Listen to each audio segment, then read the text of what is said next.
નમસ્કાર ખેડૂત મિત્રો, સ્વાગત છે તમારું આપણી ચેનલમાં। આજે તારીખ 18 એપ્રિલ 2024। આજે ખેડૂત મિત્રો આપણે ગુજરાતમાં હવામાન વિભાગની સંપૂર્ણ માહિતી જોવાની છે।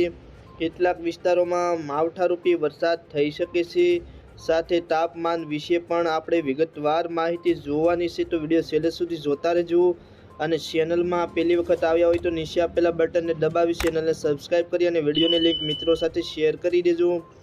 તો જોઈએ ખેડૂત મિત્રો વિગતવાર માહિતી।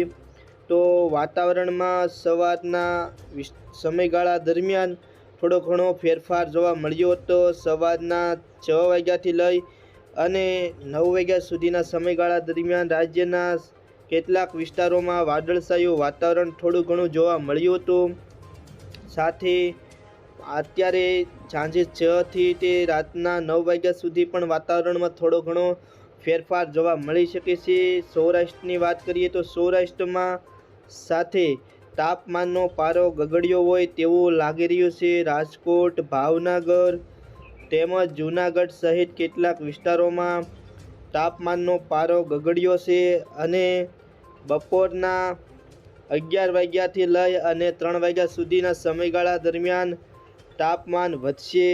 તો તાપમાન વધવાને કારણે અન્ય કોઈ વ્યક્તિએ કારણ વગર ઘરની બહાર ન નીકળવું જોઈએ, કારણ કે છેલ્લા 2 દિવસથી ખૂબ તડકો વધી રહ્યો હોય તેવું લાગી રહ્યું છે। હવે ખેડૂત મિત્રો દક્ષિણ ગુજરાત, મધ્ય ગુજરાત ને ઉત્તર ગુજરાત ત્રણેયની વાત કરીએ તો તેમાં પણ સવારના સમયગાળા દરમિયાન વાતાવરણમાં પલટો જોવા મળ્યો હતો અને બપોરના સમયગાળા દરમિયાન તડકો જોવા મળી રહ્યો છે। તાપમાનમાં વધારો જોવા મળી રહ્યો છે। કચ્છ જિલ્લાની વાત કરીએ તો કચ્છ જિલ્લામાં પણ વાતાવરણમાં થોડો ઘણો પલટો જોવા મળ્યો હતો। તો ખેડૂત મિત્રો આ હતા અત્યારના હવામાન સમાચાર। વિડીયો ગમ્યો હોય તો ચેનલને સબસ્ક્રાઈબ કરી અને વિડીયોને શેર કરી દેજો।